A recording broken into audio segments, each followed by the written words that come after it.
elle être terminée dans une année. De retour de Kamba Jérusalem, Christian Loussakweno pour Top Congo FM. Et toujours au sujet du 6 avril de chaque année, décrétée journée fériée en souvenir du combat de Simon Kimbangu et de la conscience africaine. Dans la province de Sankuru, les fidèles de l'église kimbanguiste soulignent que cette journée est une occasion de se remémorer le courage et les sacrifices de ces prophètes, symboles de lutte pour la liberté et la dignité des Noirs. Contacté par Top Congo FM, l'inspecteur provincial de cette église au Sankuru appelle à poursuivre les valeurs prônées par Simon Kimbangu, dont la justice sociale et le respect de la dignité humaine. Détail, Alain Saver-Makoba.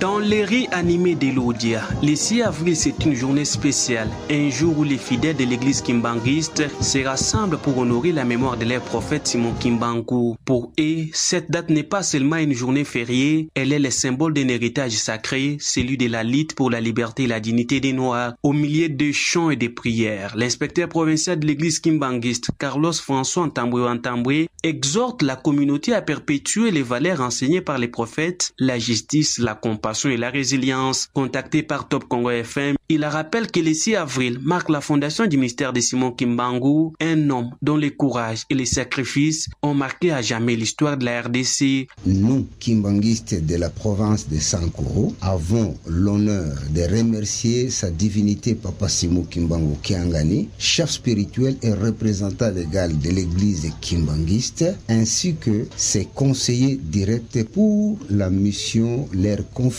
par notre Seigneur Jésus-Christ de libérer l'âme de l'homme noir. Cette date est la fondation officielle du ministère de Papa Simon Kimbangu, précisément en Kamba, Nouvelle-Jérusalem. L'histoire de l'église kimbanguiste est réellement une histoire divine. Le 6 avril de chaque année a été déclaré journée fériée en souvenir des combats de Simon Kimbangu et de la conscience africaine. De Kananga, Alain Saver-Makoba pour Top Congo FM.